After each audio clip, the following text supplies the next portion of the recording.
Hi friends, welcome to my YouTube channel. সকল দর্শক বন্ধুকে আবারও স্বাগতম জানাচ্ছি আমার ইউটিউব চ্যানেলে। আর যারা নতুন বন্ধু তাদেরকে আমন্ত্রণ জানাচ্ছি চ্যানেলটি সাবস্ক্রাইব করে পাশে থাকার জন্য। So here I am requesting to my all of new viewers and friends who are just now connected through this YouTube or cooking video. Please subscribe my YouTube channel and stay connected. And if you guys are enjoying my cooking video of any of part, so please do like and share with your near and dear ones. তো বন্ধুরা, আজকের এই রেসিপিটি আমি পরিবেশন করতে চাচ্ছি সকল নতুন বন্ধুদের জন্য এবং যারা ব্যাচেলার বাসিন্দা তাদের জন্য এটি মজাদার একটি রেসিপি। তবে এই রেসিপি যে মাছটা ব্যবহার হয়েছে সেটা টোটালি ডিফারেন্ট মাছ। আমি জানি না আপনারা কতটা এর সাথে পরিচিত, তবে আজকে বাজারে পেলাম নতুন নামের একটি মাছ, এটাকে বলা হচ্ছে ব্রিগেড মাছ। তো এই ব্রিগেড মাছ দিয়ে আমি এখানে কাঁঠালে বিচি দিয়ে একটি লাল ঝোল রেসিপি পরিবেশন করছি। আশা করি আপনাদের অনেক ভালো লাগবে। তো আর কথা না বাড়িয়ে চলুন তাহলে মেইন পর্বে চলে যাচ্ছি। তো সেই মাছটাকে আমাকে অলমোস্ট রুই মাছের মতো লেগেছে, তবে খেতে কিন্তু সম্পূর্ণ ডিফারেন্ট এবং খুবই তৈলাক্ত, টেস্টি। তো যাই হোক, আমি এখন ম্যারিনেশনে আসি। তো মাছটাকে আমি ভালো করে ধুয়ে পরিষ্কার করে এরকম করে যেভাবে দেখতে পাচ্ছ সেভাবে করে কেটে নিয়েছি। আর তার সাথে নিয়ে নিচ্ছি আমি কাঁঠালের বিচি। তো এখন গ্রীষ্মকাল, কাঁঠালের সিজন, তো বাসায় অনেক কাঁঠালের বিচি রয়েছে। তো ভাবলাম যে কাঁঠালের এই বিচিটা দিয়েই আজকে রেসিপিটি করি। তো আমি কিন্তু এখানে সেদ্ধ করে খোসা ছাড়িয়ে নিচ্ছি। তো that is my main ingredients. তো আমি এখন চলে যাচ্ছি ম্যারিনেশনেতে। তো আমি এখানে প্রথমে দিয়ে দিচ্ছি পরিমাণ মতো নুন এবং তার সাথে দিয়ে দিব সামান্য বেসিক মশলা যা আমরা দিয়ে থাকি।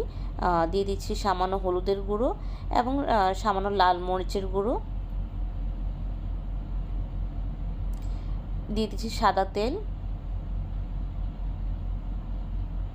দিয়ে মশলাগুলোকে দিয়ে আমি এটা মাছটাকে ভালো করে ম্যারিনেট করে নিব। বন্ধুরা, মাছের ম্যারিনেশন যত ভালো হবে মাছের ফ্রাই কিন্তু ততটাই ভালো হবে, কারণ ম্যারিনেশন উপর এটা অনেকটাই ডিপেন্ড করছে। তো আমি এখানে একটু লম্বা সময় নিয়ে ম্যারিনেট করেছি এবং তোমরাও কিন্তু এভাবে করে সুন্দরভাবে দলিত মথিত করে ম্যারিনেট করে নেবে। এবং এই ম্যারিনেশনের পর আমি চলে আসছি পরবর্তী স্টেজে। বাট আমি কিন্তু এটাকে করার পর সুন্দরভাবে এটাকে ঢাকনা ঢেকে দিয়েছি এবং ঢেকে কিন্তু আমি এটাকে 5-10 মিনিটের মতো রেস্টে করে রেখেছি। তো পরবর্তী স্টেজ মানে হচ্ছে না, আমি এখানে মশলার মিশ্রণটি করব, যেটা আশা করি সব পুরনো বন্ধুরা জানো। তো আমি এখানে 1 টেবিল স্পুন লাল মরিচের গুঁড়ো দিয়ে দিচ্ছি 1/2 টেবিল স্পুন হলুদের গুঁড়ো দিয়ে দিচ্ছি জিরের গুঁড়ো, দিয়ে দিচ্ছি ধনিয়ার গুঁড়ো। এখানে আমি 1/2 টেবিল স্পুন জিরার গুঁড়ো এবং 1/2 টেবিল স্পুন ধনিয়ার গুঁড়ো দিয়ে দিচ্ছি আদা বাটা 1/2 টেবিল স্পুনের মতন এবং পরিমাণ মতো নুন অবশ্য দিয়ে আমি সামান্য জল দিয়ে মশলাটি মিশ্রণ করে নিয়েছি, যাতে কোনো রকম দলা না পেকে থাকে। সেই জন্য এটা কিন্তু ভালো করে মিশ্রণ করে নিতে হবে বন্ধুরা।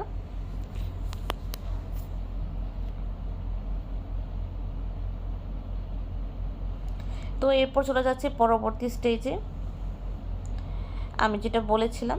তো এখন আমি কাঁঠালের বিচিগুলোকে ভালো করে সেদ্ধ করে নিয়েছি।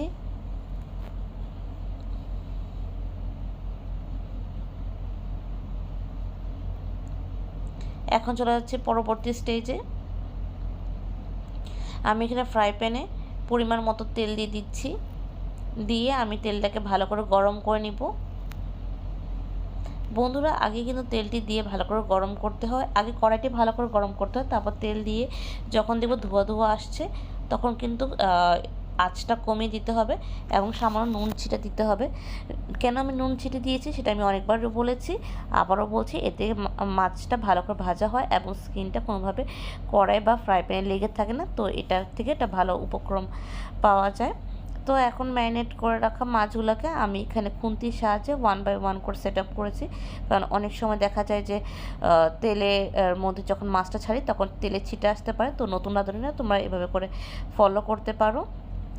আর এভাবে করে সবগুলো মাছ দেবার পর আমি এটাকে এপিট ওপিট করে ভালো করে ভাজা করব, যতক্ষণ পর্যন্ত বাদামি রঙের বা সোনালি গোল্ডেন ব্রাউনের কালারের পর্যন্ত না হচ্ছে।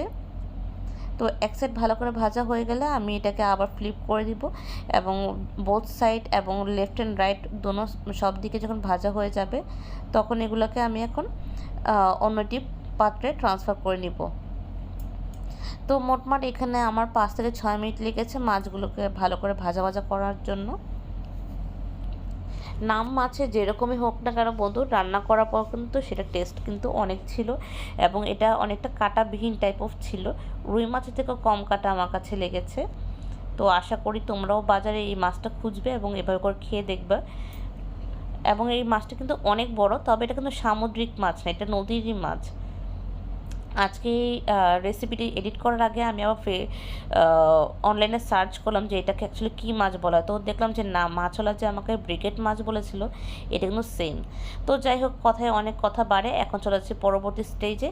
তো আমি একই তেলের মধ্যে আরটু তেল দিয়ে, তেলটা বাড়িয়ে আমি এখানে দিচ্ছি ফোড়ন হিসেবে আমি দিয়ে দিচ্ছি জিরা, কালি জিরা দিয়ে দেন তেজপাতা দিয়েছি সেদ্ধ করে রাখা কাঁঠালের বিচিগুলো দিয়ে আমি এটাকে কিছুক্ষণ এদিক ওদিক নাড়িয়ে দেন দিয়ে দিচ্ছি পরিমাণ মতো নুন দিয়ে এটাকে 3 থেকে 4 মিনিটের মতন আমি এটাকে একটু সামান্য ভাজা করলাম।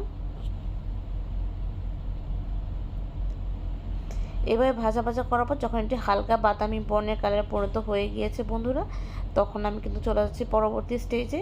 যেহেতু এটা সেদ্ধ আছে, তো এটা সামান্য ভাজায় আমার দরকার ছিল, যেটা কিনা হয়ে গিয়েছে। এখন আমি এখানে দিয়ে দিচ্ছি সেই মশলার মিশ্রণটি, যেটা আমি পূর্বে করে রেখেছিলাম।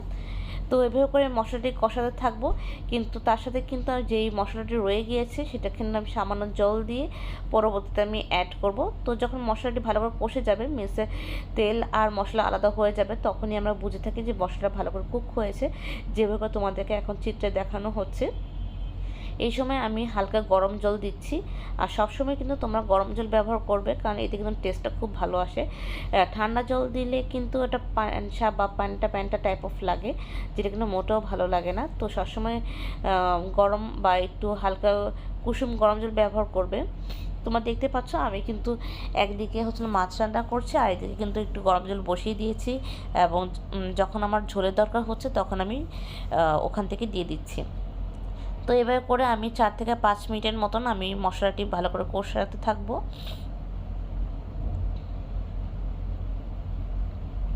তো এর মধ্যে আমি দিচ্ছি চেরা 2 থেকে 3টি কাঁচা লঙ্কা, আর এখানে আমি ভেজে রাখা সেই মাছগুলো অ্যাড করে দিচ্ছি 1 বাই 1 করে।